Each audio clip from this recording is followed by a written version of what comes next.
बिस्मिल्लाहिर्रहमानिर्रहीम। अस्सलामुअलैकुम। क्या हाल है तमाम दोस्तों? उम्मीद है सब ठीक ठाक खैरियत से होंगे। आज के हम इस वीडियो में माइक्रोसॉफ्ट एक्सेल पर ड्रॉप डाउन लिस्ट बनाना सीखेंगे।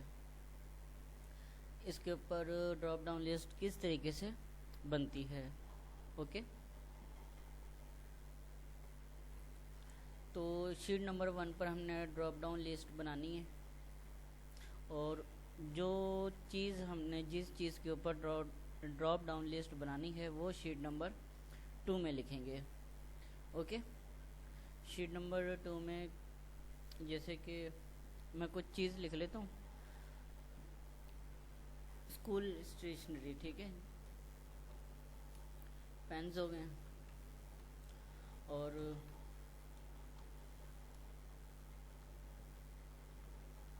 Pencils, bags, shoes, books, notebooks, rubbers,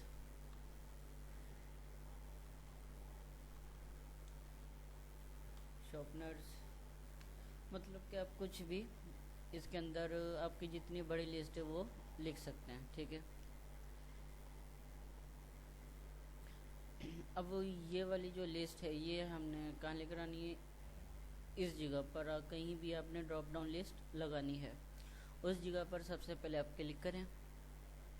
मिसाल के तौर पर अगर यहाँ आपने लगानी है, लेकिन एक चीज़ का ध्यान रखिएगा, ये 2 सेल के ऊपर नहीं लगेगी, एक ही सेल पर लगेगी। अगर आपको इतनी बड़ी लाइन दरकार है तो इसको मर्ज कर लें। ठीक है, अब ये एक सेल हो चुका है इसके अंदर। ओके, एक सेल ये देखें C3, एक सेल है ये C एंड ये देन ये 3।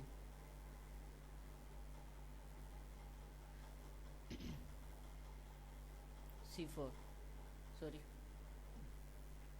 अब इसके ऊपर क्लिक कर दें। कहने का मकसद ये है कि कहीं भी आप ड्रॉप डाउन लिस्ट बनाना चाहते हैं उस जगह पर आप क्लिक करें, उस सेल के अंदर क्लिक करें, डेटा टैब पर जाएं और यहाँ से डेटा वैलिडेशन में क्लिक करें तो हमारे पास एक ये विंडो ओपन होगी न्यू। अच्छा, इसके अंदर अलाउ यानी वैलिडेशन है, इसके अंदर अलाउ के अंदर लिस्ट होगा। आप लिस्ट को सिलेक्ट करें तो यहाँ हमें सोर्स वो पूछ रहा है कि इस सोर्स कहाँ से आपने सोर्स लेना है। तो शीट नंबर 2 ये देखें वो आ गया। ये शीट नंबर 2 से हमने डेटा लेना है। कौन सा? ये चीज़। अब ये देखो उसने शीट नंबर 2 का एड्रेस उठा लिया है। सही है, अब इसको सिंपली ओके कर दें। सॉरी, शीट 2 ये डबल उसने दे दिए तो मैं एक को कैंसिल कर देता हूँ एंड देन आप ओके करें। तो ये देखें इसी जगह पर डेटा वैलिडेशन लिस्ट मतलब कि हमारी ड्रॉप डाउन लिस्ट बन चुकी है। आप देख सकते हैं।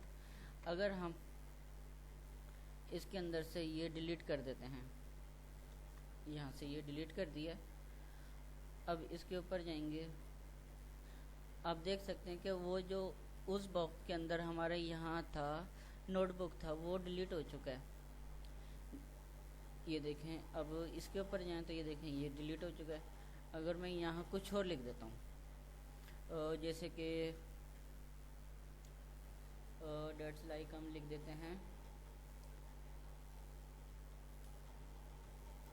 Pen box. Okay, pen box लिख दिया। अब जैसे ही हम यहाँ आते हैं और ड्रॉप डाउन लिस्ट ओके करते तो ये देखें यहाँ लिखा हुआ आ गया है पेन बॉक्स। ठीक है, मतलब क्या ये है कि आप इसके अंदर चेंजिंग भी कर सकते हैं। सिर्फ इस लिस्ट के अंदर आप यहाँ लिखेंगे वो नहीं आएगा, यहाँ लिखेंगे वो नहीं आएगा, क्योंकि हमने जो ड्रॉप डाउन लिस्ट के अंदर एड्रेस दिया हुआ है वो इन सेल्स का दिया हुआ है, इसीलिए हमारे पास ये सेल्स वगैरह आते हैं। अगर मैं चाहता हूँ कि इसके नीचे मैं कुछ लिख देता हूँ और जैसे कि डायरी लिख देता हूँ,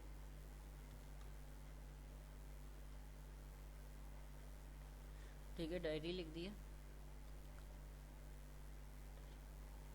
अब इसको मैं क्लिक करता तो देखें वो डायरी इसमें नहीं आएगी, क्योंकि वो हमारे पास जो लिस्ट थी वो थी यहाँ तक। इसलिए ये नहीं आएगी। अब इस तरीके से आप ड्रॉप डाउन लिस्ट ईज़िली बना सकते हो।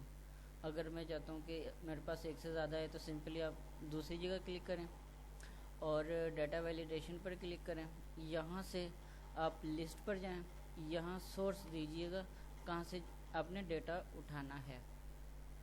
ये देखें वो एड्रेस नोट कर चुका है, मतलब कि उस फाइल का सोर्स उसके अंदर आ चुका है। देन ओके करेंगे तो यहाँ भी हमारे पास डेटा वैलिडेशन लिस्ट लग चुकी है।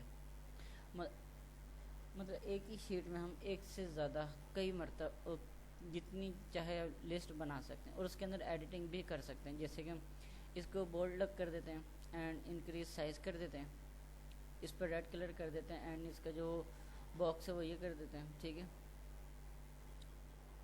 अब ये एक पर नहीं होगा, ये तमाम पर ही है।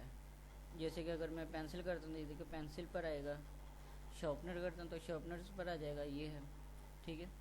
अब इस तरीके से ड्रॉप डाउन लिस्ट अप्लाई करें, बना सकते हैं, ठीक है। तो उम्मीद है ये वीडियो आपको अच्छी लगी होगी। अच्छी लगी तो सब्सक्राइब कर दें, लाइक करें, शेयर करें। अब तक के लिए इतना काफ़ी। Okay, good bye.